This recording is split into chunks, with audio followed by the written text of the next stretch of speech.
degree in mechanical engineering with distinction from Michigan State University. Returning to India in 1949, by sheer quirk of fate, he joined as an officer of the dairy division in Anand, in Haida district of Gujarat. It was here that he noticed the exploitation of meat-producing farmers by the large business lobby and found his true calling in life: to bring about economic and social development in the country and work for the people. He joined forces with Tribhuvan Das Patel, a man of great integrity and commitment, to start the milk cooperative movement in the region, an initiative which over time not only became the Gujarat Cooperative Milk Marketing Federation, popularly known as AMUL, but also created a model which got replicated across India and transformed the lives of the small milk producers. Today, more than 50 million milk producers are members of 1,44,500 dairy cooperative societies across the country. Anand could have been just a speck on the world map, but it was one non-milk drinking revolutionary who put it on the world map. Dr. Kurien abandoned greener pastures abroad and came back to paint the country white. His remarkable life and achievements are an embodiment of his faith in the ability of the common man to exercise control over his destiny. This faith helped him to create world-class institutions that became shining examples of excellence. For example, GCMO, IRMA, NPDP, etc., which enabled ordinary people to achieve extraordinary results. He strongly believed that by placing technology and professional management in the hands of farmers, the living standards of millions of rural poor would be improved. His creation of community-owned cooperatives empowered millions of rural families, most of whom were landless small farmers of India. Dr. Kurien wrote in his autobiography, An Unfinished Dream: a farmer sheds his blood and sweat to produce food for us. When he eats his meal in peace, when he gets the respect and an income equivalent to other trades and industries, then alone will my dream be fulfilled. The journey that I started in Anand 60 years ago is not going to end till every farmer in our country triumphs. In his services over 50 years, Dr. Kurien was the recipient of several distinguished national and international awards. To name a few: Padma Shri 65, Padma Bhushan 66, Krishi Ratna 86, Padma Vibhushan 99, the Ramon Magsaysay Award for Community Leadership 1963, the Water Peace Award of the Harmony Foundation for the year 1986, the World Food Prize Award for the year 1989, the International Person of the Year by the World Dairy Expo, Wisconsin, US, 93, the Ordre du Mérite Agricole by the Government of France in 97, and the Regional Award 2000 from the Asian Productivity Organization in Japan, Economic Times Award for Corporate Excellence 2001, and several other awards. After a lifetime of struggle and dedication towards serving the nation, Dr. Verghese breathed his last on 9 September 2012 after a brief illness now.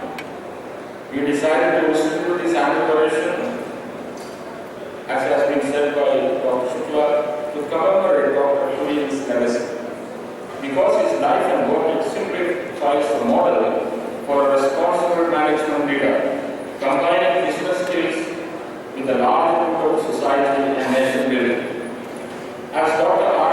Shelker, President of Global Research Alliance, a network of publicly funded R&D institutes and former Director General of CSR, had once described him, among the management leaders in India, Kurien was not only an icon, he was a miracle. The sunshine that Dr. Kurien brought in the lives of millions in the country will always be remembered with gratitude. Let me introduce our distinguished orator of the evening. Born in 1945 in India, Sanjit Pankar Roy, always known as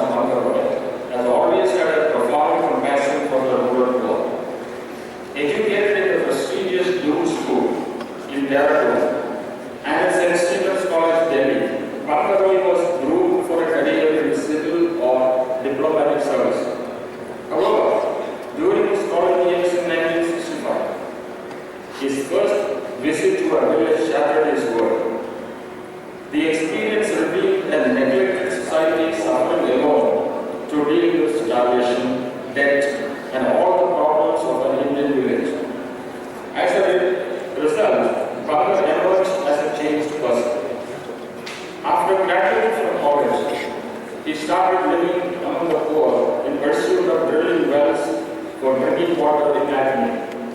5 years later, he visited Chilonia, Rajasthan, where Bhagat established the Barefoot College in 1972, an institution built by and for the women to work, whether they are illiterate or not, to develop the skills of barefoot professionals in the medical, scientific, or engineering field.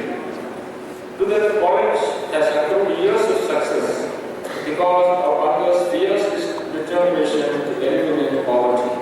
He has changed the world owing to his selfless actions, strong morals, and open-minded ideas.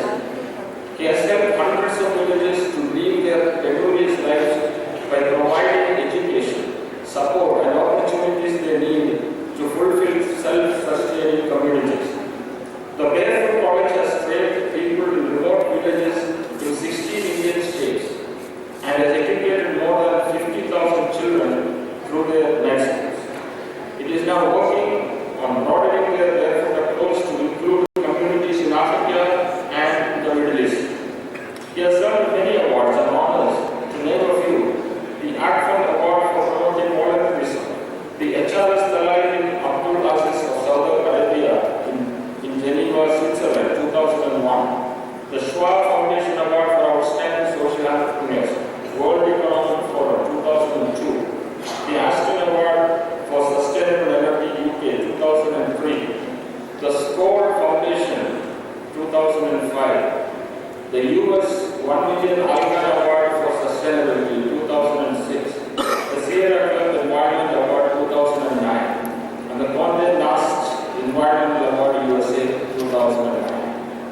Pankaj Roy was identified as one of the 50 environmentalists in the world who could save the planet. The Guardian, January 2008, as one of the 100 most influential people in the world. Time Magazine, April 2010. Pankaj is also founder chairman of the Global Rainwater Harvesting Collective based in India, which focuses on collecting rainwater from the roofs of remote rural schools. More than 100 million liters have been collected in over 1,000 schools all over the world. For more than 30 years, he has been leading figure for sustainable development in the Indian NGO community, and he continues to be a source of inspiration for young Indian social entrepreneurs. He has rightly said, strengthen the rural areas and you will find less people migrating to urban areas. You give them opportunity, self-respect, and self-confidence, they will never go to an urban slum. Thank you, Pankaj, for graciously accepting our invitation. We are truly privileged to have you address the second Dr. Verghese Memorial Oration at SLR this evening. We look forward to your oration.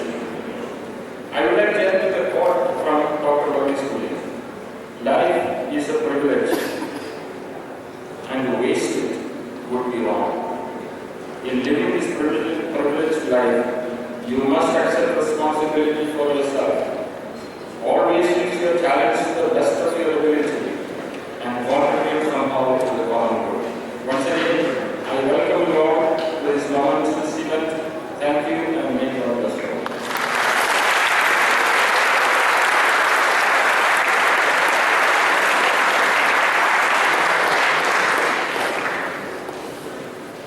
Thank you, Father.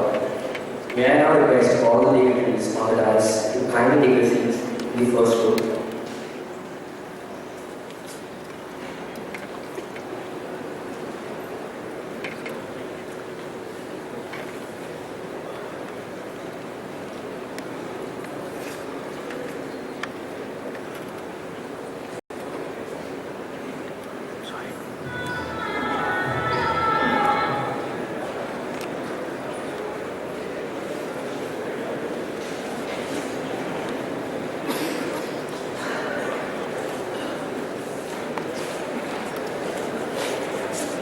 We shall now play an 8-minute video as a tribute to Dr. Kurien.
Banker Roy to please come to this and give his address. Ladies and gentlemen, Mr. Banker Roy.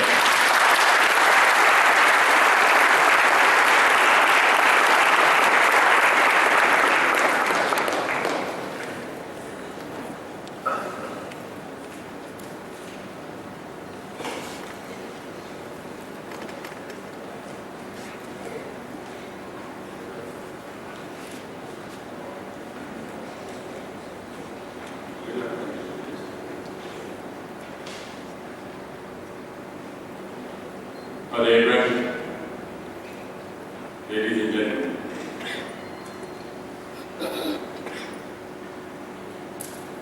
if you want to live and work in a village anywhere in India, never go to the Blue School or St. Stephen's College. Because they prepare you to go to Zurich or Delhi or New York. They don't prepare you to come back to a village. So there are many young people here in this audience, and just like you, at the age of 25, I had no idea what I was going to do with my life. Incidentally, I was the Indian national squash champion for 3 years. And I was all set to be a diplomat or a doctor or a teacher. But then out of curiosity, I went to a village for the first time in 1965. That was the time when Jayaprakash Narayan called the youth of India to come and help out in the Bihar famine in 1965. And I went. I wanted to see what the other half of India was like. I had no idea. Because if you go to Blue School and St. Stephen's, they keep you away from the realities of your own country. And that really shocked me. I had no idea that 20 kilometers outside Delhi, people were living in 19th century conditions. And you get the best education in India, the most expensive and elitist expensive education in India, and you don't know your own country. You don't go back to the village that is in the roots. What sort of education was I getting that I was insensitive to what is happening just next to me? Really should be. I saw starvation, I saw death, I saw hunger for the first time. Changed my life. I really felt that I was wasting my time going to an education system which had made me so insensitive. So I came back home, told my mother, I want to live and work in a village. Mother went into a coma. She said, what is this? Your jobs are waiting for you. High-paid jobs are waiting for you. People are all lined up for you. And you want to waste your time in a village? She said, what do you want to do in a village? I said, I want to be an unskilled laborer digging wells. My mother never spoke to me for many years. Because she felt I had let my family down. Family was expecting to get a high job, big salary, go to New York, and here I was going back to a village I'd never seen. No money, no job, no security, nothing. So her biggest fear, and I'm sure all you youngsters will sympathize with me, biggest fear of the parent was, what will I tell the family to doing such a crazy thing? Anyway, for 5 years I dug wells, and I was exposed to the most extraordinary knowledge and skills that very poor people have. Never been to university, never been to college, but such tremendous wisdom, such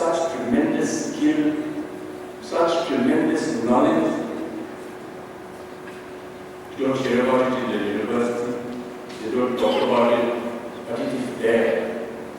Hundreds of years ago, before any doctor, teacher, engineer turned up in rural India, what did the communities do? You mean to say they could not solve their own problems? So I come to the conclusion that this knowledge, skill and wisdom should be brought into mainstream. How do you bring this tremendous knowledge, skills and wisdom which is dying today into mainstream to show it is relevant, it is urgent, it is practicable today in your own country? Mahatma Gandhi's message. So simple but very difficult to implement, especially if you are more theoretical than practical. So I went to this village for the first time, and I thought I'd start a college called the Barefoot College. Why barefoot? Because hundreds and millions of people in India walk barefoot. It is symbolic of very poor people. It is symbolic of tremendous knowledge and skills and wisdom that very poor people have. Why college? Because it's a place for learning and unlearning. It's a place where the teacher is the learner and the learner is the teacher. It's a place where you try crazy ideas. If it doesn't work, so what? Try again. Don't get defeated. When someone says you have failed, that's not correct. There are 50 ways it did not work. You should look at it like that. Don't consider it a failure. So there we were, starting a college in this small village called Kurien. I went to this college and I went to this village, and the first thing they said was, elders came to me and said, "Are you running from the police?" I said, "No." "You failed in the exam?" I said, "You did not get a double job." I said, "No." "Is there something wrong with you? Why did you come back to this village? You're not telling us something. There's something wrong. You go to blue school and since you come back to the village, something wrong. You're not telling us the truth." I said, "No. I'm voluntarily wanting to come and live in a village and do something with you, if possible, with me." But then we started a college only for the poor, and we called it the Barefoot College. It is a college which is 500 miles southwest of Delhi. It's a very small village of Kurien, about 3,000 people there. Has all the problems of India in microscopic, 14 castes, 14 different problems, high caste, low caste, what's the whole profile of every village you find. And I had nothing. He said, "Have you come with the money?" I said, "No." "Have you come with the project?" I said, "No." "Have you come with the proposals?" I said, "No." He said, "What are you doing here?" I said, "I've come to learn. I want to learn. I want to see how it is possible to live like a villager. Because I was used to 100 miles per hour lifestyle. Everything is organized in Delhi. But all of a sudden, you come to a village where it is 0 miles per hour. Nothing moves, nothing works, nothing can be possible. So I wanted to see, I wanted to test myself to see if it was possible for me to master. I didn't expect gratitude. I didn't expect anyone to tell me, "Oh, what a sacrifice you have made." That was not behind my mind. I just wanted to see, test myself if I could make it. So, some of the ideas that I had, I wanted to implement through the college. We redefined professionalism. Who is a professional today? Someone who has a combination of competence, confidence, and belief. But what a divine is a professional. Traditional midwife is a professional. A bone setter who tests bone in a village. There is no orthopedic surgeon in these places, but they put bones together. He or she is a professional. Why? Because he or she is respected. He or she is accepted. And he or she has allowed to apply that knowledge he learned from his grandfather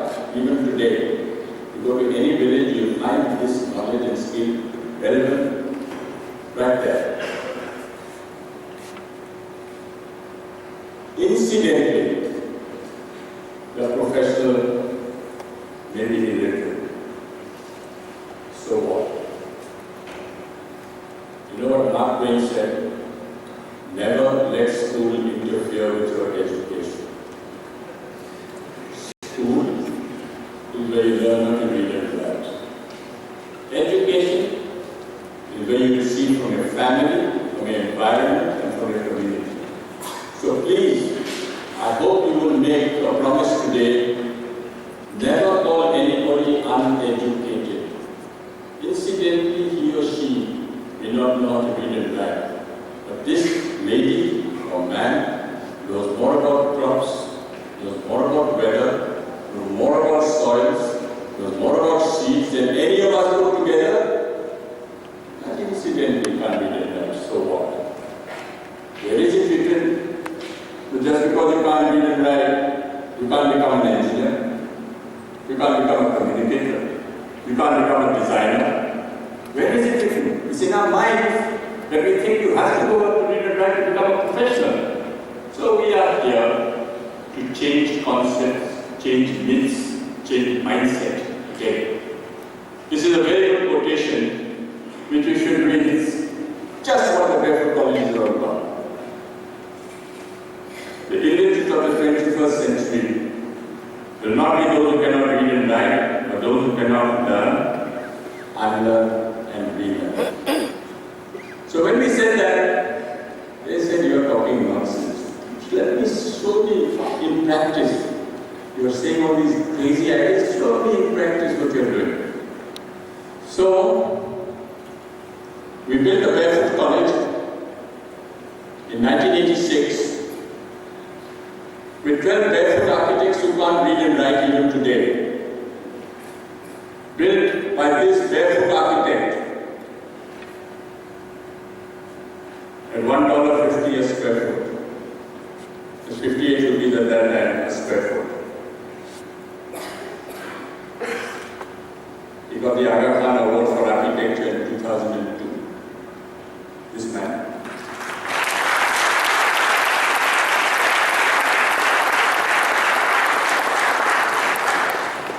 The sad part was we had to return it. Why? Because they could not believe an architect was not involved. So we returned $50,000 and that citation. Because we thought that the Aga Khan was insulting the Barefoot architects of the world. Now this is what it looks like today. 150 professionals live there, work there. It's the only college in India which is fully solar electrified. All the power from the college comes from the sun. Everything works off the sun. So long as the sun shines, I have no problem with power. And the man who did it was this man, the first barefoot solar engineer of India, indeed the world. He's a priest in the nearby temple, but he knows more about solar than anyone in the world, including anyone with double and triple PhDs, because he had worked with his hands. And he is a simple, gentle Hindu priest. A background information he knows in his hand gently is something which is awesome. So he solar electrified the Barefoot College for me. 100 kilowatts of panels on the roofs.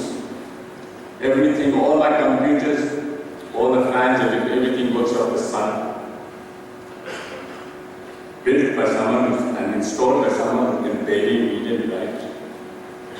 It is the only college which is fully Wi-Fi included. It's faster in Kurien than in Delhi, the internet. And it's a place where we show the culture and the skills of traditional India. So we have a marketing outlet for about 500 artisans, over 1 crore rupees we sell. But the beauty is that we don't pay them across the table, we pay them by check. So if they all say, oh, but I can't even write, I say, oh, the money will stay in the bank. The incentive is to read and write. So they will read and write so that they can take the money out of the bank. If they don't want to take the money out of the bank, the money will stay.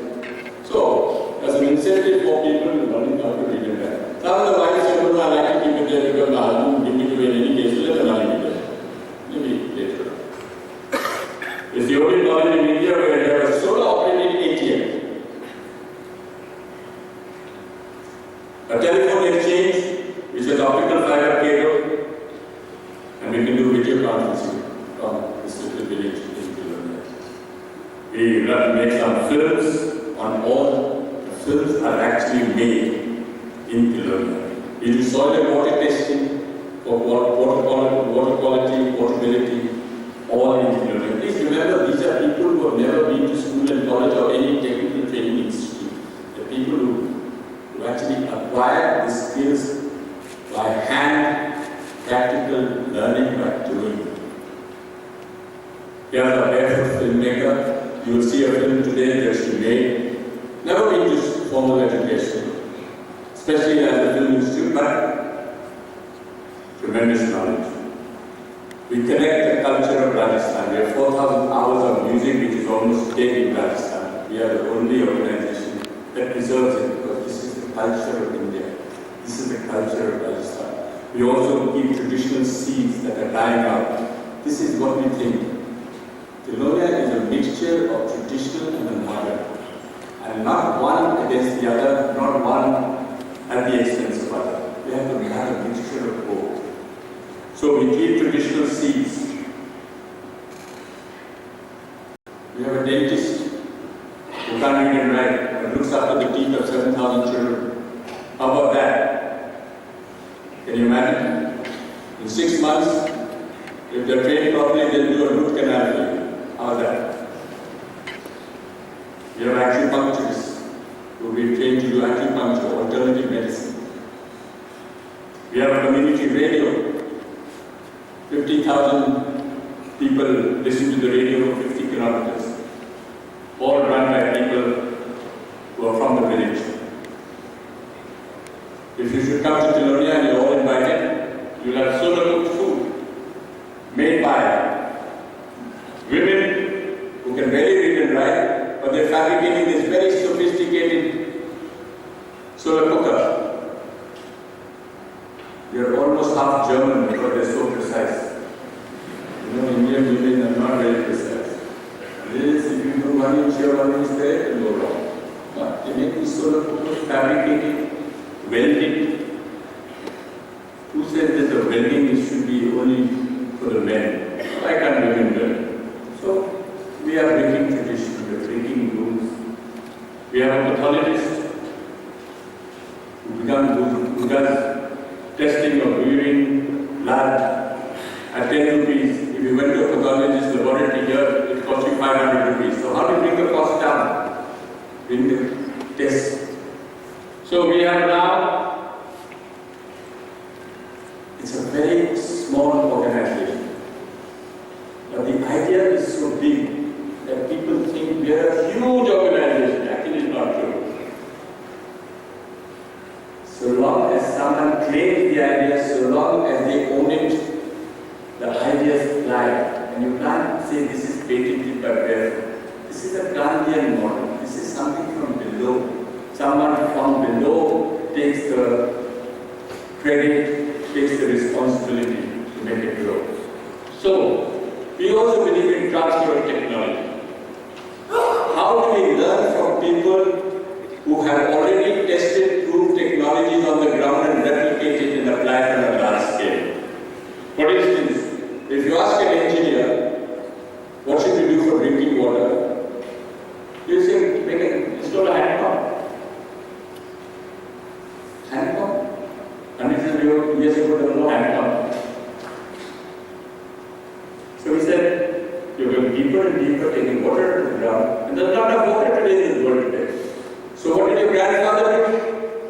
They all collected rainwater.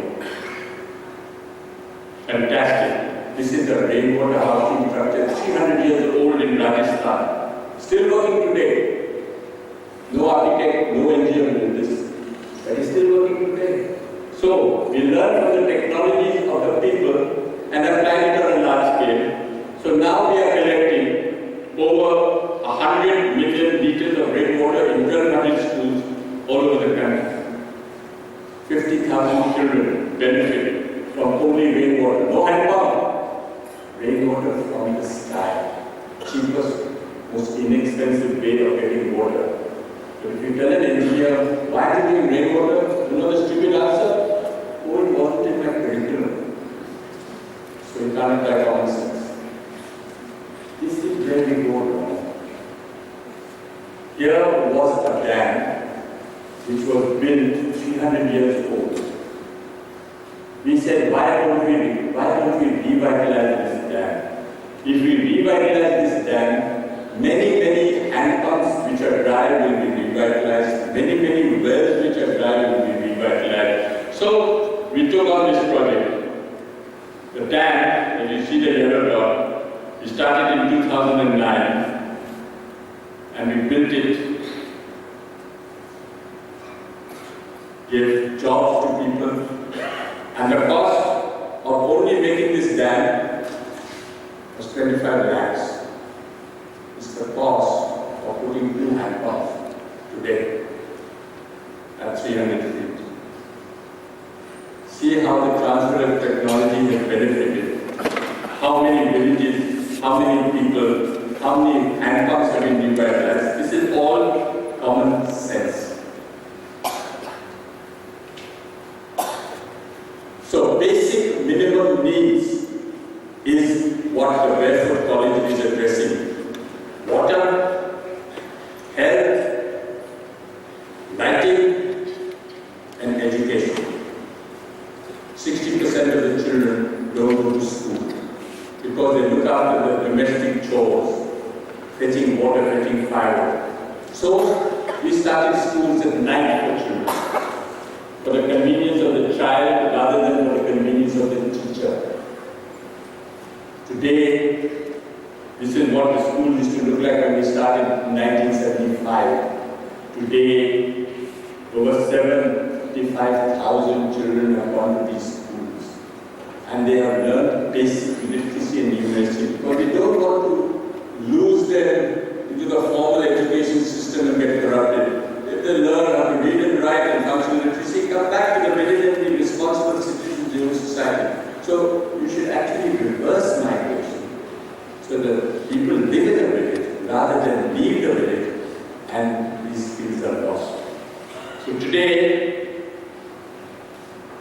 between 6 and 14 years old, every 3 years we have an election. 7,000 girls and boys elect a Prime Minister. The Prime Minister is 12 years old. She looks up to 20 goats in the morning. She is Prime Minister in the future. Very powerful. This cabinet meets and discusses how the school should be run. No adult should be telling you how to run a school. Child is in a school and the child should actually run the schools. So, if a teacher should misbehave, if a solar lantern should be misused, if a teacher doesn't come in time, the Prime Minister writes to me and that teacher is fired. So the cabinet is a very serious meeting every month.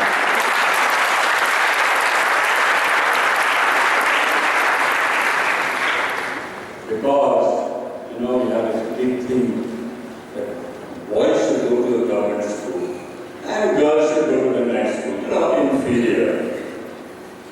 So, when we had elections, all the Prime Ministers were girls. And the boys got resentful. They said, but me, I said, you will have to settle to be the leader of the house because all these women have been elected by girls to be the Prime Minister. 6 years ago, she went to get the World Children's Prize from the Queen of Sweden. And the Queen of Sweden is absolutely amazed. Wouldn't believe that this girl on her left had so much confidence that she hadn't even got dazzled by anything in Sweden, first time leaving a village in her life. And the Queen turns to me and says, can you ask her where she got her confidence from? Where did she get so much confidence? And this little girl turns to the Queen and says, please tell her I'm the Prime Minister.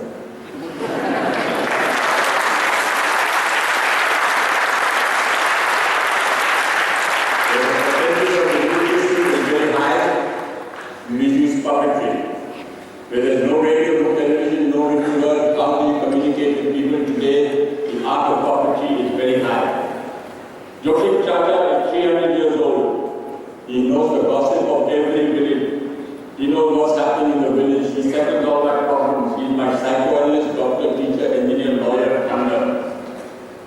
Solves all my problems for me. I don't have to be the serpent and people like that. This puppet solves all my problems. We reached over 100,000 people through the puppets. And all of them, we talk about social messages. Why you should not beat your wife, why you should have safe drinking water, why you should send your child to school, why you shouldn't discriminate. So hundreds and thousands of people see these puppet shows. These puppets, ladies and gentlemen, are made by recycled World Bank reports.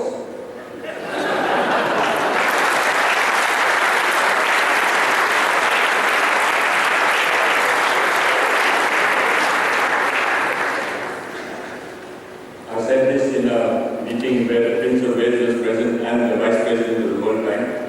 And the Vice President of the World Bank came to me surprised and said, "Can I have one of those puppets?"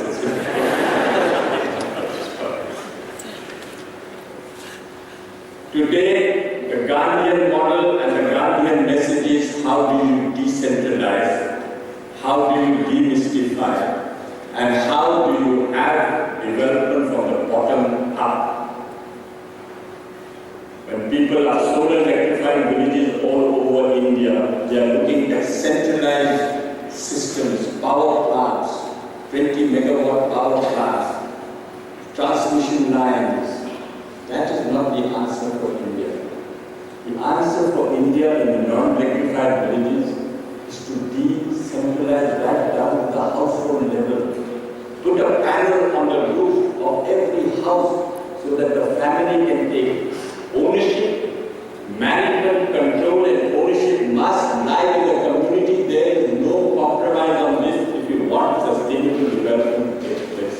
There is no other way. If you don't take communities into confidence, nothing will work. So you have to understand the psychology of the community. You are only given 3 nights, 1 mobile charger, maybe a radio, and a solar lantern to go out at night. Today, unacceptable that in this country there are over 100,000 villages where we can't get this clean light. What are we talking about? Being such a big nation when we can't supply basic minimum needs to people on the ground. So, our Barefoot model is to solar electrify each house. It is to have a repair and maintenance system right there in the village so that you can repair and not have to go to Delhi and Patna and Ranchi to be able to get a small part. And what is the most powerful way of communicating today? Is it television? Is it telephone?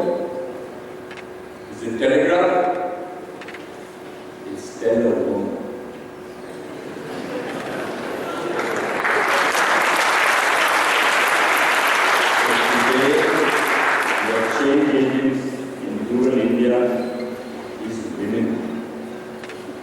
We have come to the conclusion men are untrainable. Men are restless. Men are compulsively mobile. Men are ambitious. And they all want a certificate. And the moment you give a certificate to a man in a village, he looks for a job in Ranchi. So what's the point of training men? Train women. They will stay in the village. They have roots in the village. They are respected in the village. They are no-nonsense people. So who do we train? Only grandmothers. Only grandmothers. They have tremendous respect and they have been written off in rural India. They've been written off all over the world. So why not train grandmothers? So what if they you mean to say they can't pick up sophisticated things like being a solar engineer? See, all of us think, grandmother, pick it up. What is supposed to look after children and be in the kitchen?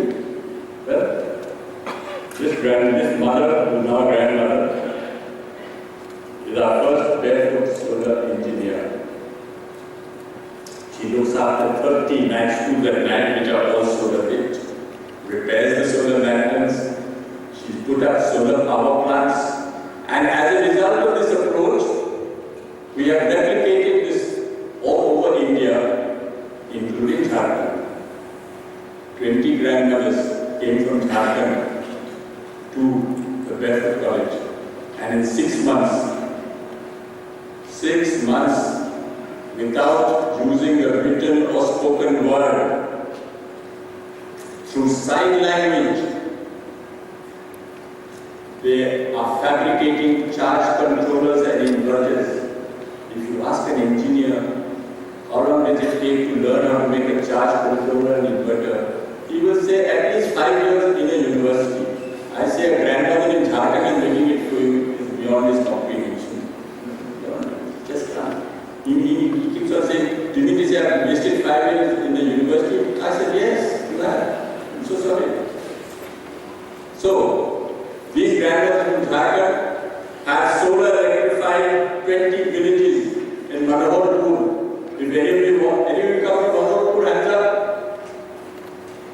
I request you, sir, to go to these villages in Manoharpur and interact with the grandmothers so that we change your mindset at least. Is that possible, sir? Good. So the Barefoot model of training women is all over the world, all over India. We go to Ladakh. In Ladakh, when we solar electrify this house at -40 outside, and we asked this woman, what is the benefit you got from solar energy? And the first thing she said was, it's the first time I can see my husband's face in winter. Can you imagine? 6 months at -40, sitting in a small room with candlelight, and you can't see your husband for 6 months. Because these things really dazzle you. Small things like this make such a world of difference. So, we are solar electrifying villages in the deserts of Rajasthan, in the cold deserts of Ladakh, and now, today, we have trained over 164 women from 11 states. They all come for 6 months, and over 1 million liters of kerosene has been saved by training these grandmothers from all over. So the Ministry of New and Renewable Energy have actually supported the Barefoot model in training grandmothers from all over India. So if any of you come from non-electrified villages and you want your grandmother to be trained, come to me. Promise? Right. So all over India, we have solar electrified villages through only women engineers. We also believe livelihood is a possibility. So how do we train people so that they can get work? It's not only training for training's sake. So we're training women how to install hand pumps and repair hand pumps. We're training them to be solar engineers, only women. We're training them in handicrafts. All these are handicrafts that we sell through our marketing outlet. We're training them every time they have light. They have 4 hours more to do some work at night. So, over $100,000 for marketing we do through women in the desert. Of course, solar lanterns. We train them how to make low-cost sanitary napkins. We train them how to make chalk, teaching aids. And this is over a 40-year time span. We train them how to make mosquito nets and not buy from outside. Why don't you make your own mosquito net? We train them how to make teaching and learning aids. We train them how to make solar water heaters. You don't have to go to Tatas. Sorry, drink this to Tatas. Why not create jobs in a village to give that technology to communities instead of buying it from outside? I think this is one of Tata's responsibilities to show how you can develop the capacity and competence of very poor people so that they don't depend on outside. You can do the repair and maintenance right there in the village itself. So, you train them how to do welding. I don't know, all the men are outright, but the women are welding. And they weld and make them solar cookers. So today, the direct impact of the Barefoot College directly and indirectly, we have reached over 2 million people in India.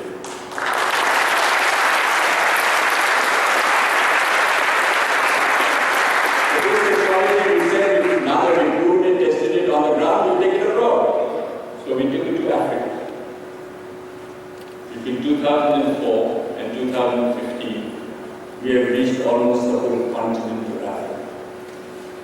This is the right that they have in Africa.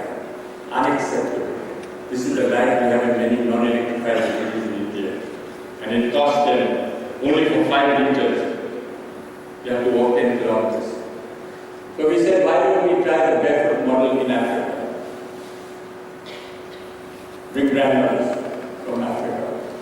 And I have a fantastic arrangement with the Ministry of External Affairs. Should I identify any grandmother from any part of the world, the government of India gives the airfare and 6 months training course. So you have grandmothers like this sitting on one table for 6 months, all chatting with each other but not understanding a word because they're all speaking Spanish and French and Chola and all. But they communicate. The miracle of communication without a written or spoken word comes to learning. See how there's a magical way that they communicate.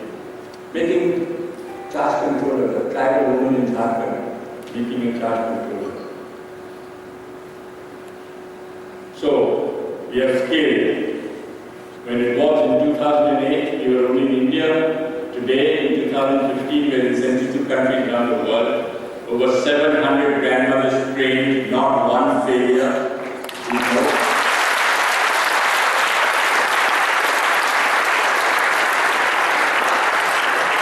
Climate change saved 5 million liters of kerosene and over 500,000 people affected directly.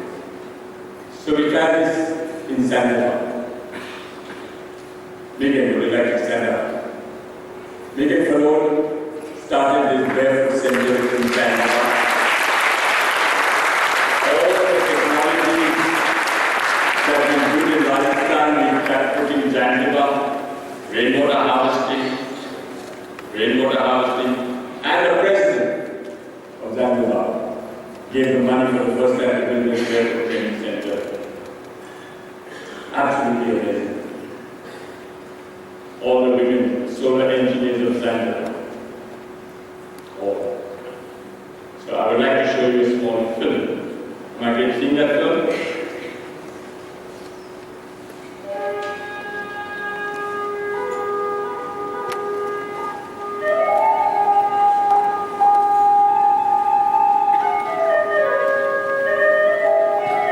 This is a true story about ordinary heroes. This is about very simple, semi-literate rural women changing the face of the whole continent of Africa. In our country, our village, we are in darkness, no light. From DRC to Senegal, from Mauritania to Mozambique, from Liberia to Tanzania, from Sudan to South Africa, a quiet grassroots revolution is taking place. My name is Verghese, African South Sudan Nation. I am solar engineer. Je suis venue de la Guinea-Bissau. I come from Zanzibar. I'm coming from South Africa, Senegal. Country South Sudan. I come from Lesotho. Using only a hands-on approach, demonstrating incredible sophisticated technology skills, these gutsy women are exposing the practical incompetence of exorbitant salaried armchair experts, putting high-powered, paper-qualified engineers to shame, making universities, donors, development planners, and paper-qualified experts seriously rethink if solar electrification of remote villages all over the world is the final goal, what the formal educational system is actually worth. I made it. I'm a women solar engineer. Yes, me I feel proud because solar engineering is good to learn. Since 2008, with financial support under the India Technical Economic Corporation, ITEC, of the Ministry of External Affairs, Government of India, these women have come to India to be trained in 6 months to be barefoot solar engineers. They represent the profile of everyday rural Africa, from poor agricultural, daily wage labourers, widows, housewives, battered, abandoned women, midwives, petty village entrepreneurs. They come uncertain, insecure, and lost in their new Indian surroundings. With good reason. They barely know how to read and write, meeting and how to live, work, and communicate with strangers. On top of that, they have no theoretical knowledge of mathematics or electronics. They have no idea of the detailed names of any electronic parts, no idea of how power is generated from the sun, no idea of how and why the solar systems work. I call my teacher, problem, what problem? Transformer problem. Say, yeah, all, yeah, and with yeah, I understand. Without using the written or spoken word, through sign language, simple colour codes, and using a combination of sight and sound, they have learned how to fabricate sophisticated charge controllers, install fixed solar units, produce robust solar lanterns that last longer amid unreliable, unrepairable gadgets flooding the markets, and establish a rural electronic workshop to carry out all repair and maintenance at the village level. On their return, they are heroes and role models for the young girls. Their very presence in the villages on their return have fundamentally changed mindsets about the infinite capacity of rural women, about men-women relationships, and about the competence of villages to be self-sufficient. So long as they can practically solar electrify 100 houses within 2 weeks, fabricate solar lanterns, silence the hardened skeptics, and reduce the whole village into collective, respectful silence. That is all that matters. The Barefoot model does not believe in issuing certificates or diplomas after training. The certification is done by the community themselves. The minute they hear about the kind of training we're doing, they can't not be supportive because they know that women stay in the village. If they train them, they will stay in the village, they will not migrate to the city. And that's what we're really focusing on. Trying to build the quality of rural life. The Barefoot approach believes the management, control, and ownership of the technology must lie in the hands of the poor communities. At every village meeting, where all the families are present, it is the first time they have ever calculated how much they spend on kerosene, wood, candles, torch batteries, and diesel. They are both surprised and horrified that they are spending between $5 to $10 per month for so many years. Each family still agrees to pay as much in writing for solar lighting. They collect contributions every month, and the solar committee manages the money. Unlike a business model, no one profits, but everyone benefits. 30% of the total monthly contribution collected goes to the salary of the women solar engineer cum entrepreneur. Every family living on less than $1 per day has a right to clean, bright, non-polluting light in their homes. We do not have the right to discriminate as a business model does, just because they cannot afford it. Instead of subsidizing the rich and calling it incentives, we need to subsidize the poor, so long as they can pay for the repairs and maintenance. That ensured 100% coverage of the remote, non-electrified village. That ensures forests not being cut and kerosene not polluting the environment. For every village fully solar electrified, 10,000 litres of kerosene is saved.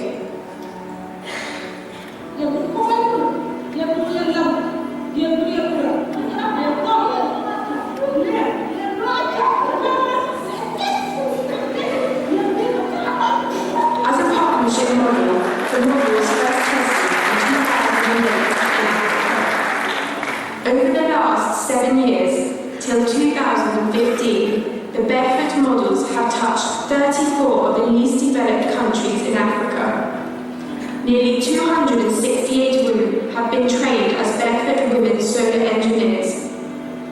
Rural electronic workshops have been established in 266 villages for instant repair and maintenance. By last count, all villages covering 15,000 houses have been solar electrified at a total cost of $6 million.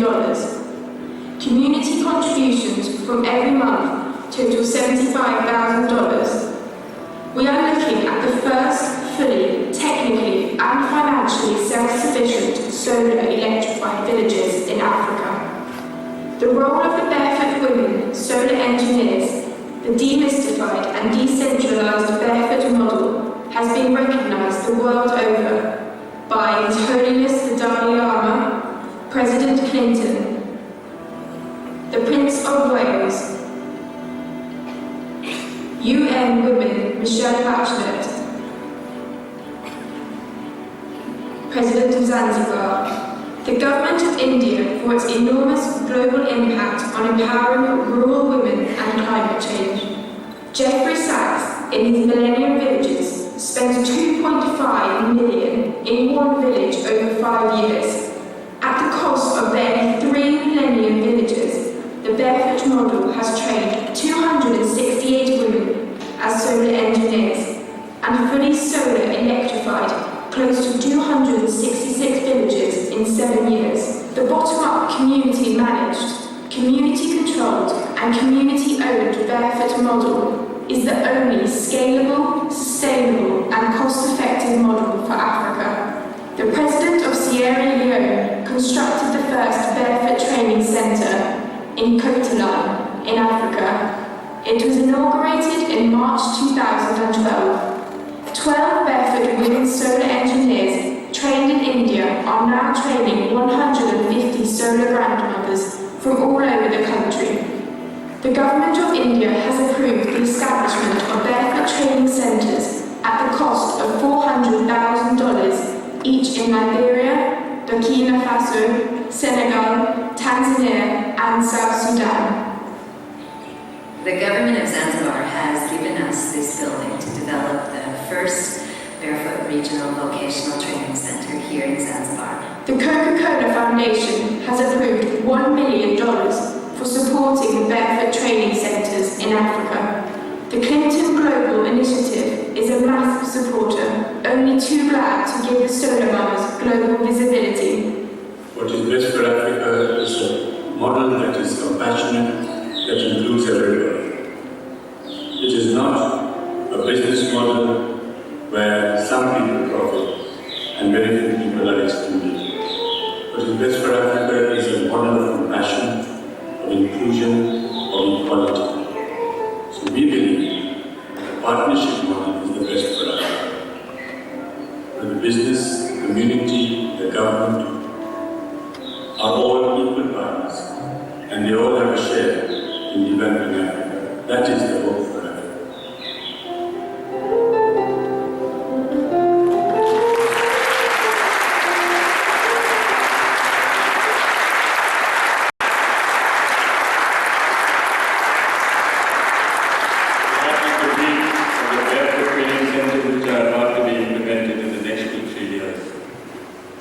So now these electronic workshops are now no longer repairing and maintaining, but they are also going into literacy through iPads. Megan will be the best person to tell you all about this. I'm a bit old-fashioned, so I might say the wrong things. But I think you should meet Megan when we meet her later.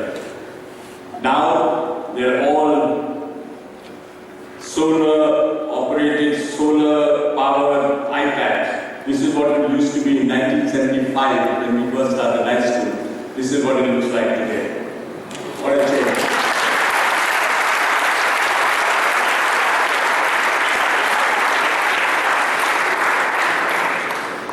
So for the first time, His Holiness, he said he had never spent a night in a village for 15 years, so he spent a night with us in Kurien.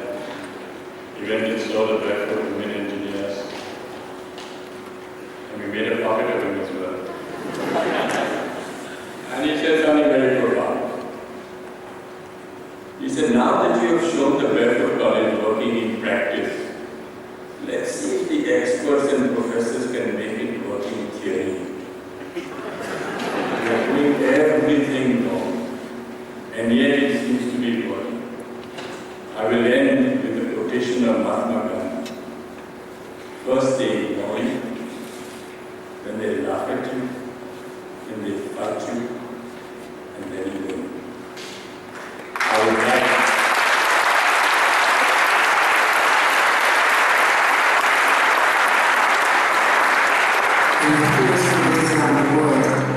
People are looking for solutions to poverty, pollution, access to clean water, and gender inequality.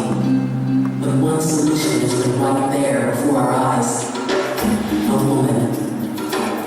Her voice, silenced for generations, often by her own community, is now being used to inspire and transform. Her lack of formal education isn't her limitation. She has the gift of traditional knowledge and conventional wisdom and the courage to help us create a sustainable world from the ground up. Releasing her potential starts with a journey. One of them begins in Rajasthan, India at Barefoot College, where she meets a world full of new challenges and possibilities. We see her and women like her learning new technology the practical way, giving them the skills they need to become barefoot solar engineers, pioneering change. Upon returning home, she brings light that illuminates homes and powers night schools. She develops clean drinking water systems and teaches others to do the same, paving the way for a better quality of life for all. The proof: today, over 1,200 villages are solar electrified in 64 countries, bringing new life to over 500,000 people, one woman at a time, one village at a time, one country at a time. The search is over. She is the solution. She is a barefoot woman, and she is our future.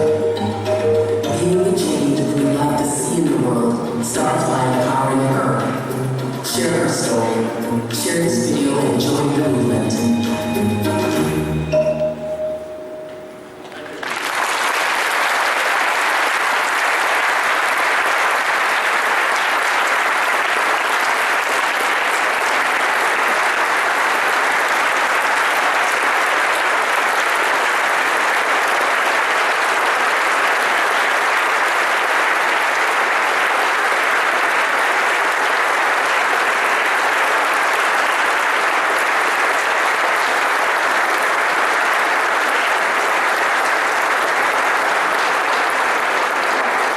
Thank you, sir, for such a thought-provoking and inspiring workshop. We are all honored to be here to listen to you. Thank you so much. Mr. Roy will now take questions from the audience.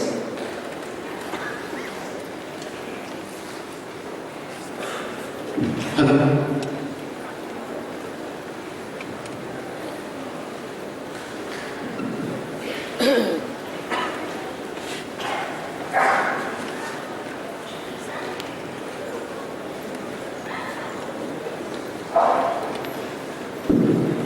Good evening, sir. I'm Swati, I'm a second year student.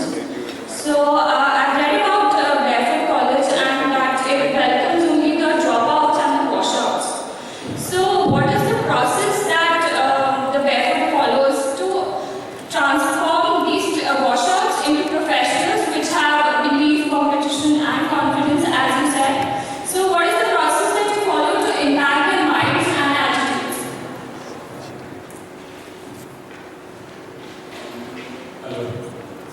May I invite Megan to come up to the floor? She might have to ask some questions. Megan, would you like to come up, please? Can we have a chair?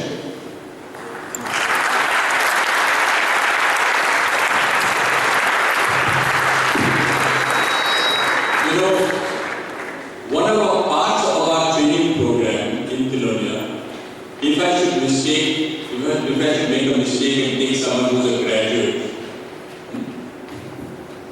for 6 months, that person has to do nothing.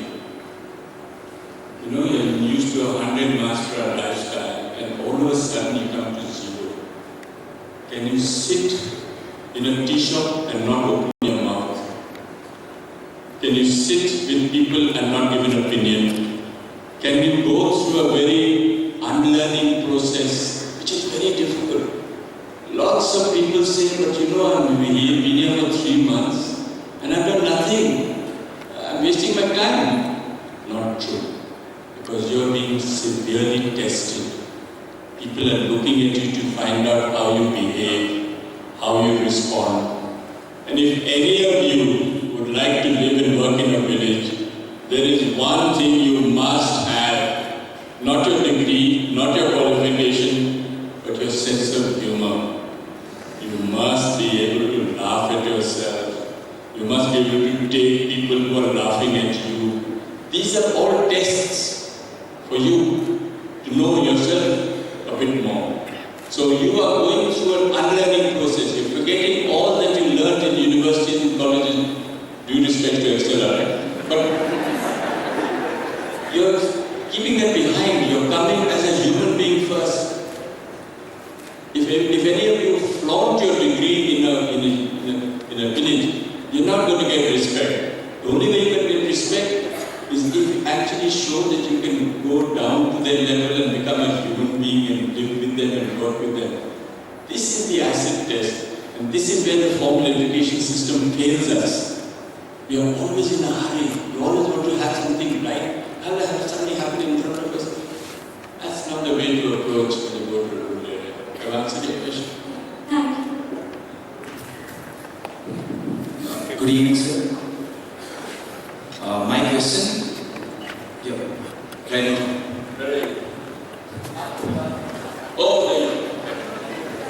my question is that would there be a way for the formal education system to coexist with the practical training model and addressing the apprehensions about people having undergone the formal education system not returning back to their roots and villages?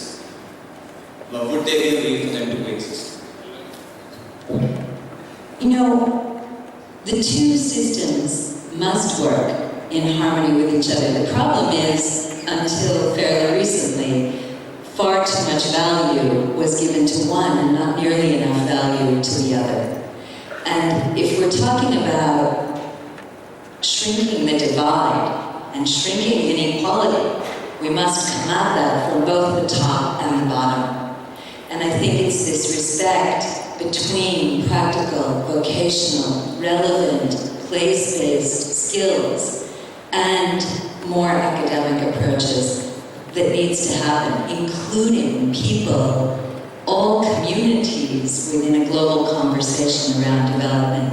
This is the respect and the mind shift that needs to really change. So yes, they should and could exist together, but we have to break a lot of barriers for that to happen.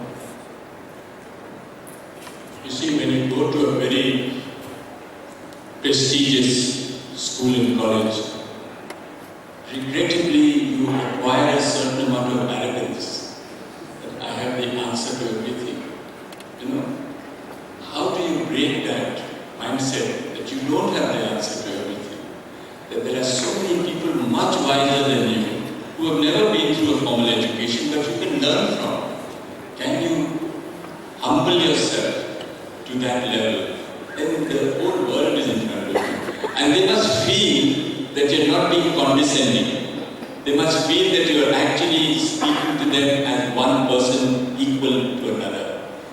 Then you will see the whole world changing. You will see them accepting you.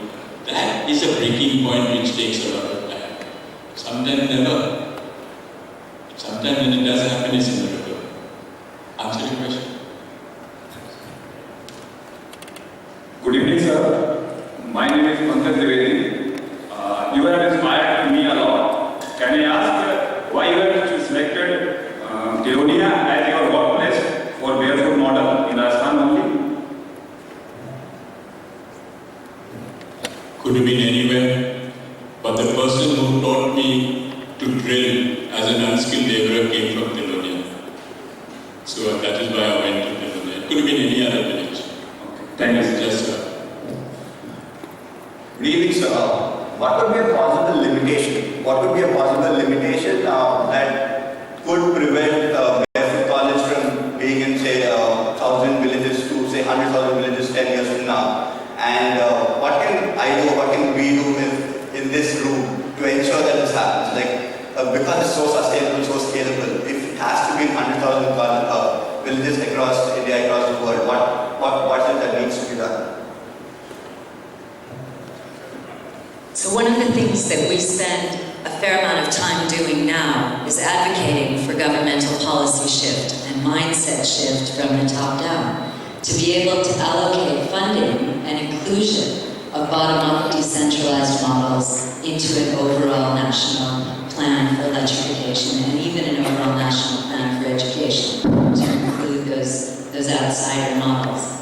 I think that what everybody in this room can do, you're all studying business.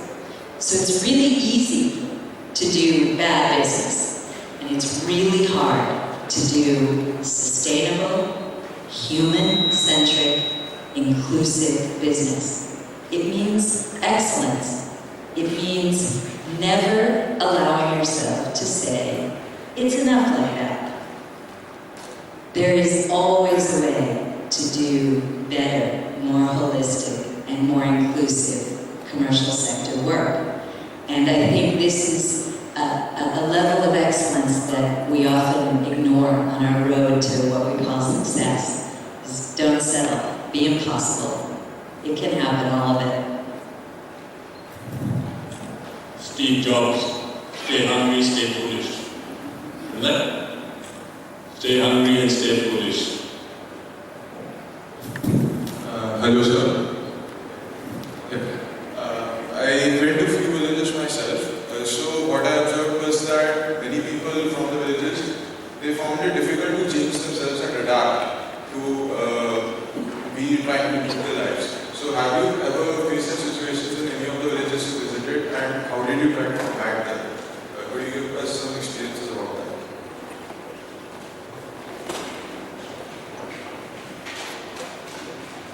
Never be kingmaker, never be king, but be kingmaker. Okay? Try and develop a group of people from the village who could be the change agents. I, as an outsider, will never be considered a change agent. But if I can select some people around me from the same background, from the same village, but from scheduled castes, scheduled tribes, OBCs, people who have never had an opportunity, and we actually give them support from the back, and they have that confidence and competence to be able to communicate as equals, they are the ones who are going to change the face of rural India. I have had many failures when I have gone directly to communities. They don't understand me. They're looking dazed. So I have people who are part of my team for 20 years, and they are the ones who handle it for me. They are my change agents. They are the people who are actually alternatives. There's a political leadership in a village, and there's a traditional leadership in a village, and there are some other people who are born leaders who come from below. These are the ones who are going to change India, not the political leadership. These are the ones who we need to give support from the back. So I've had many failures. I'm failing all the time. It's not that there is success. So what if Barefoot College has reached so many people? We still fail. And failure is not it's an option, but it's not something that you should get depressed about. You fail for many reasons. And it could be because of many factors. But that's no reason for giving up. Okay? Good evening, sir. One of the major problems that people face in a village is a rigid caste framework. So, how did you tackle that? How did you make people from different castes and come together and work on the same thing?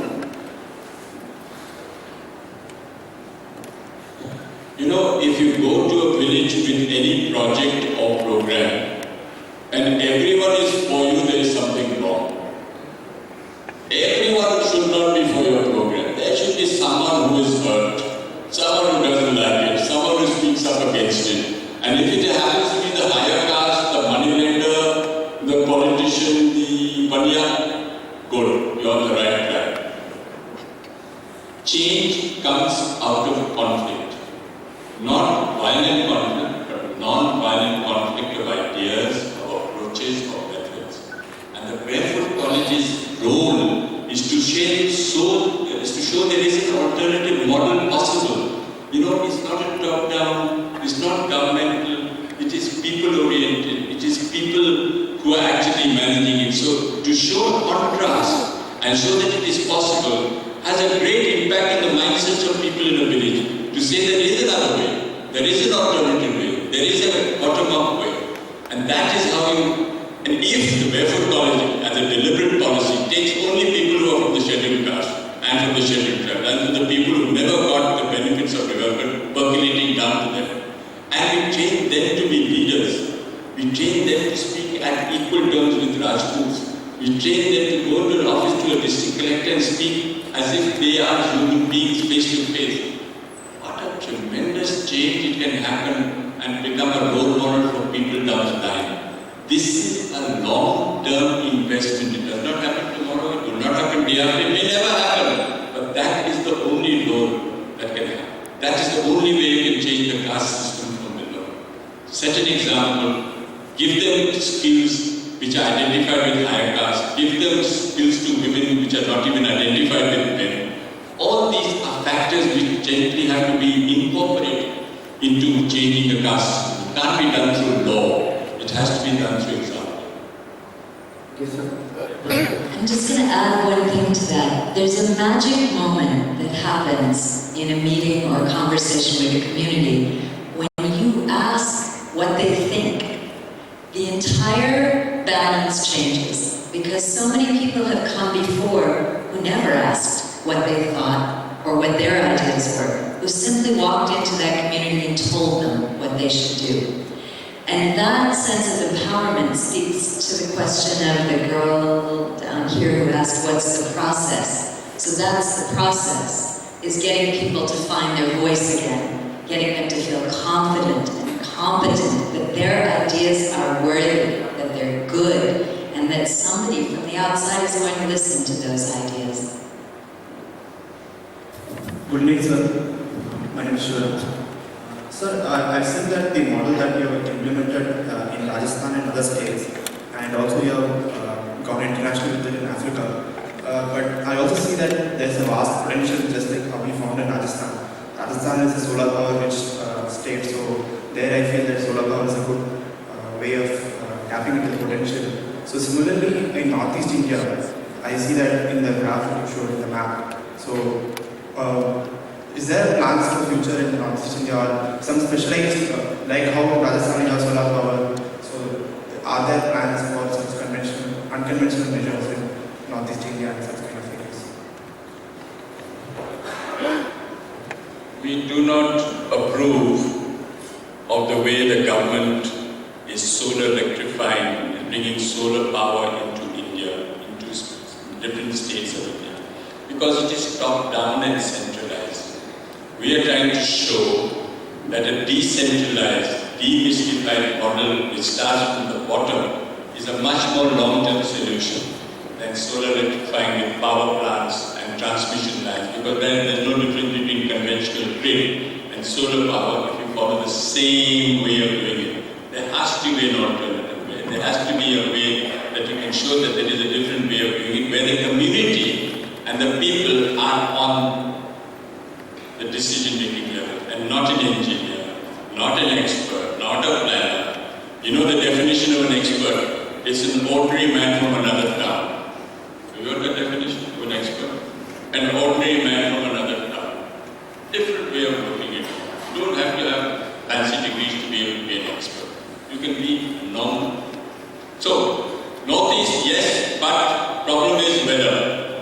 You have 6 months of rain. So we are trying to look for technologies which are more sensitive. The solar cells are more sensitive. If they are more sensitive, they can power. Yes, we are looking at Assam. We are looking at Sikkim. We have solar electrified villages in Sikkim, and we are going to be training some people from Meghalaya and Assam, but not as quickly as, because we have to look at partners. Partners have to be able to be a part of this whole process. It can't be done alone. Barefoot College can only work with a model where partners are on board. Whether it's the UN, whether it's foundations, whether it's private foundations, these have to be on board to be able to be a part of this model.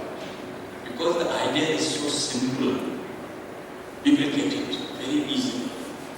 And they all feel that the Barefoot College is huge. Actually, it's a very small organization, but the idea is huge. And that is what makes it. How many people in the room own an Apple computer or an Apple phone? Can you put your hand up? Wow. So you'll be happy to know that Apple has become a partner of the Barefoot College this year for a large This will be the very first CSR engagement that Apple is doing as a company. And they'll be solar electrifying more than 2,000 households in 3 states in India as a pilot program, and also helping us to implement the digital learning platform across those 3 states with the night school model. And we're working with the Akanksha Foundation and Teach for India in that partnership. And so companies do move in the right directions, and I think that's a really encouraging sign.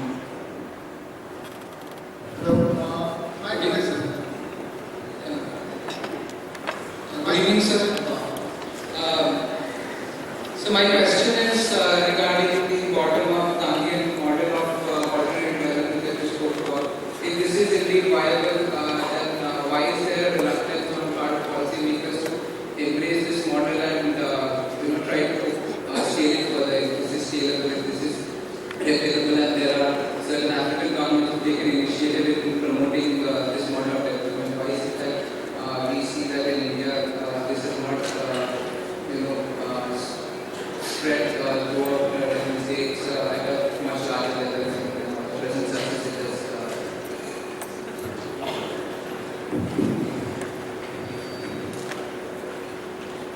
If we manage to remove poverty in India, can you know how many people will be without jobs? How many people's jobs will be lost if we manage to remove poverty in India? There is a vested interest in keeping the poor. Very sad to say it. The government top-down model is a dependency model. They want people to be dependent on them. The Gandhian model is an independent model. We want people to be bottom-up, to be able to be aware, to be able to identify and solve their own problem with their own management skills, which they already have, which we are devaluing and disrespecting because we think something that comes from the West or something that comes from the urban areas is more valuable and more superior. This is nonsense. We have already shown time and time again that something that exists in the village for thousands of years, respect that, apply that, move on top of that, upgrade that, but don't destroy it, don't replace it, because that is not the way forward. The Gandhian model is a threat to people who are planners and experts, because if the thing works, they lose their power. This is all a power struggle. You know what I mean? It's not only development, it is political. Can you imagine if all the villages have their own light, have their own water, have their own work? Can you imagine these self-sufficient villages? How much of a threat it will be to people outside? So what is the Barefoot College? Barefoot College is showing that an alternative Gandhian model is still relevant today. It is still applicable today. It is very urgent today because you cannot treat communities today like fools. They know what is happening around them. Even if they don't speak to you, they know exactly how. Their analysis is perfect. But we don't have the communication tools to speak to them. We don't have it. We are very poor communicators. Have you heard a scientist speak? They speak mumbo jumbo. They speak only to scientists. They don't speak to the people. So this is a big problem today. A Gandhian model is a threat today to lots of people who want the dependency model to continue. Have I answered your question? It's grim, but that's the only answer I can give you. Good evening, sir. I am Mahalingam Shiva. I work for Jharkhand government. We have a bottom-up approach model called Atma. I'll be talking to you later. Time is limited. But just what I wanted to know. I worked in area which you mentioned, Manohar. I worked in Turmanda, Lairo, Kulitoda, and Anand. You would have heard of Sarandan project. The then Minister of Rural Development, Mr. Jairam Ramesh, started this. And I was one of the part. We visited those villages, stayed there, worked there, conducted what you call as a rapid rural appraisal, what you call as a participatory rural appraisal, including you. My question here is, in knowledge dissemination or technology dissemination, the most important is rural participation. Specifically in left-wing extremist areas, Anandpur is badly affected. Manoharpur is worst affected area by LWE, that is called Left Wing Extremist Radio, where you might have read in newspaper a couple of years ago that the BDO's office was blasted. The technology acceptance level is very less than because of the extremist, their own influence and all that. My question is, in such environment, how did you manage to do, and in what villages, this Barefoot model of rural electrification, where even NTPC failed. Power Grid Corporation, their office was threatened to be blasted. They had to go away from them because there that thing happened.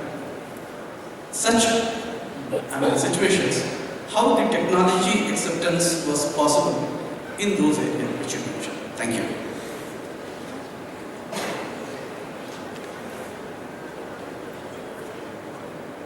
First move that we made, which I think was a very wise move, was to get the traditional leaders to come to the Barefoot College and see the setup first. They were the people who actually chose the women and the non-electrified villages, and they were the ones who extended the support for the women to come for 6 months. I've known Jairam since 1984 when we were part of the technology mission. In fact, he was on the flight when I came yesterday. I know he in fact inaugurated some of our villages which are non-electrified with the women. I don't know if you were there. But we have a very good arrangement with the government of Jharkhand when we first started, where we trained the women through MNRE from the Ministry of New and Renewable Energy, and Jharkhand Rural Development Agency gave us the panels and the batteries for the first time. They had the system of tenders. It's a very sad system because you get the worst equipment possible because you want the lowest and the cheapest rate. So some of them would work. But anyway, we got some of these panels and batteries from the Jharkhand Rural Development Agency.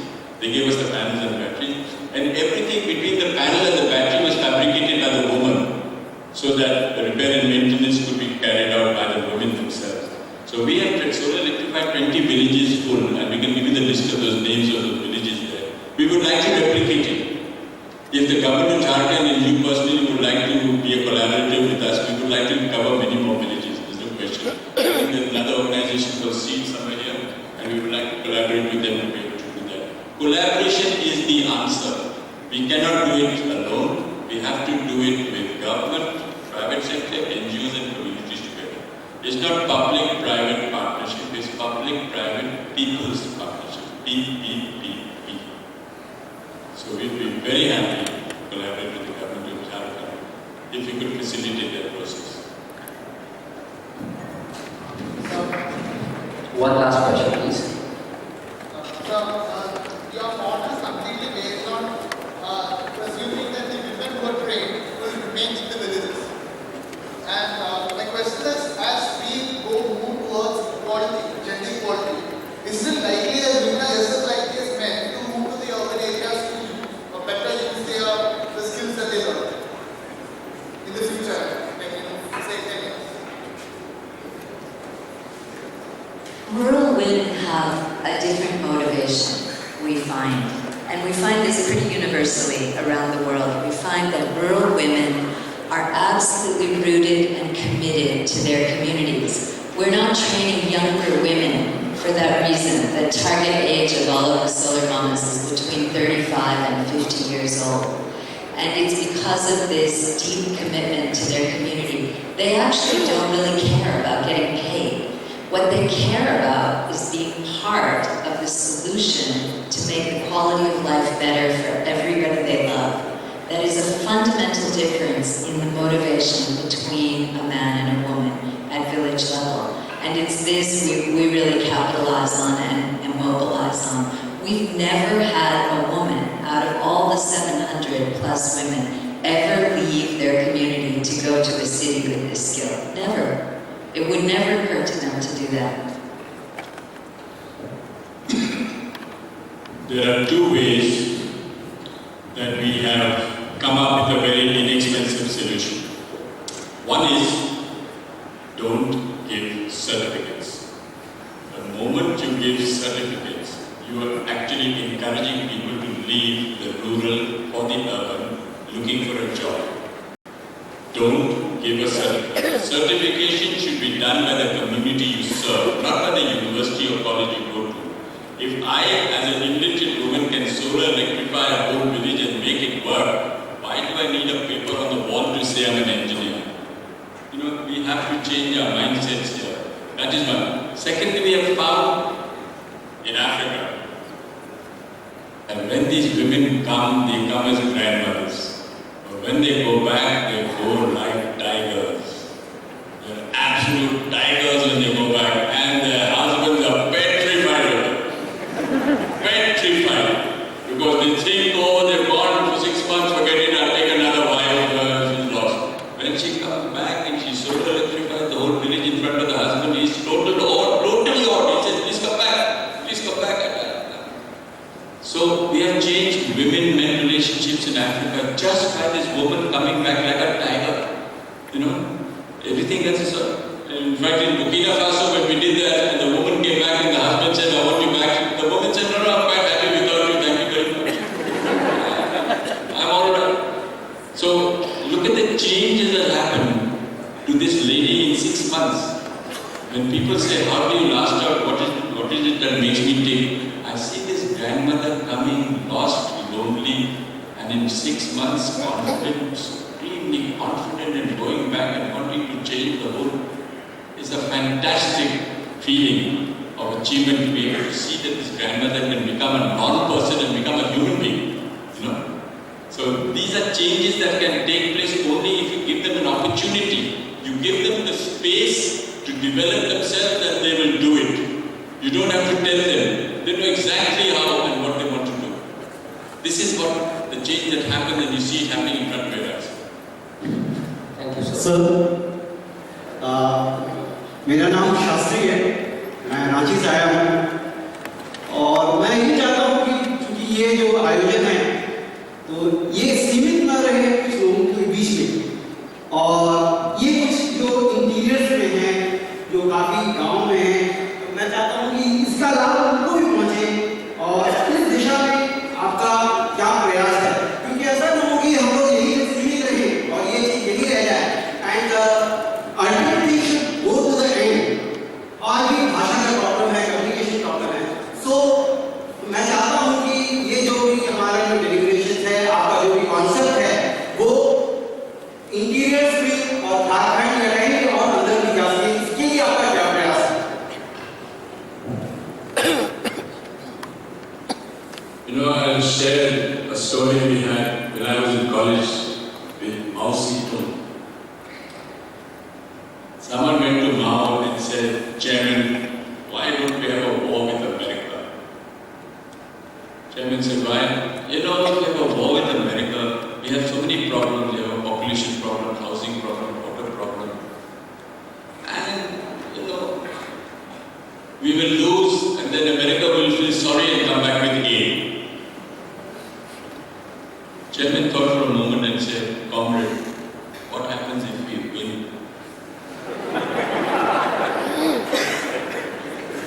That's what's happening today. What happens if we win? The solution does not come from outside, it comes from within, from inside. So our policy in the Barefoot College is to go to the furthest, most inaccessible village where there's no chance of any development population taking place and then work yourself in.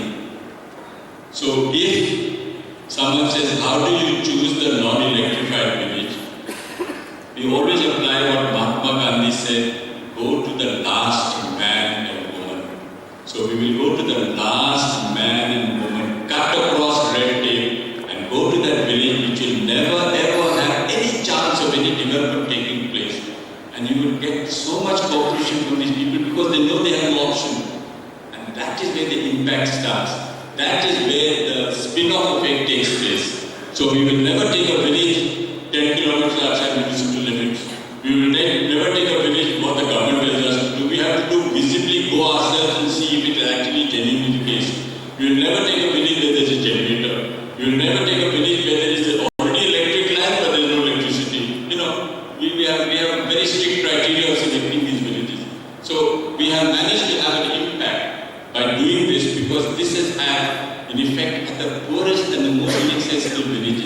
And that we have the power to do. We can say no to lots of people because we say the criteria is wrong. We have to feel satisfied that it will have an impact. And that is why, to answer your question, we will go to the last village first and then give ourselves into the city.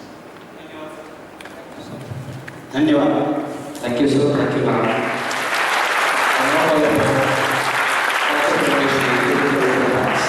Ladies and gentlemen, Dr. Pradeshwari.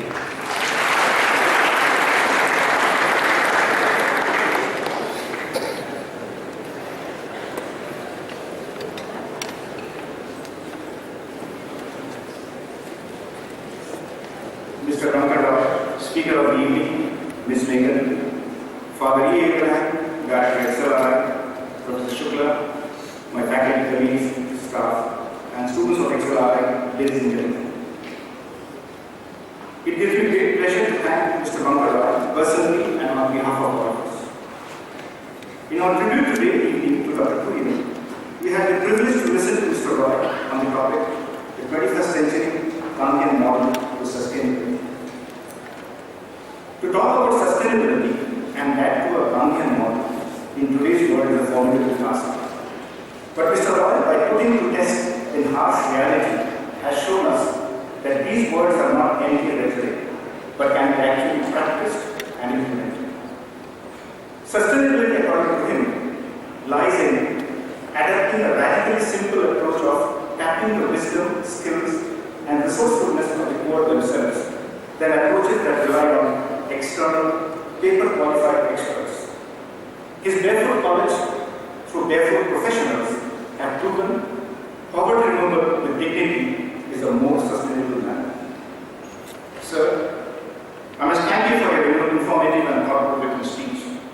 I am sure the minds, young and old, who listen to you today, even in their daily rat-like grind, would at least pause and think, are we making a difference for the greater good?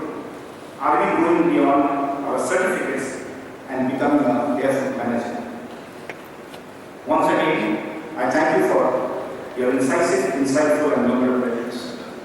As a token of appreciation, may I now request our Director, Father E. Abraham, to present the dinner close. Thank you.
XLRI has always been getting encouragement from citizens of Jamshedpur. I thank them one and all. I thank our chairman of XLRI board for all his support. I also thank the faculty, staff, and students of XLRI for making this program a grand success. I thank the press for covering the event. Thanks to Father S. George, Dean Administration, and his team for the wonderful arrangements. There are many more who have worked behind the scene and ensured the smooth running of the event. I thank each one of them. Thank you, ladies and gentlemen, and have a pleasant evening.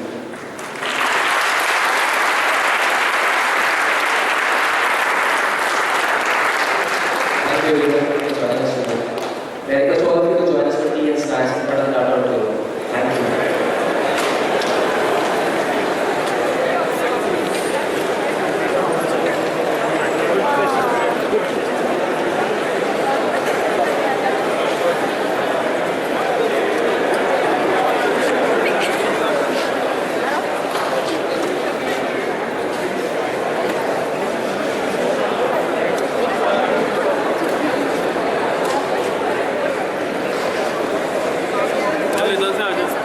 don't tell.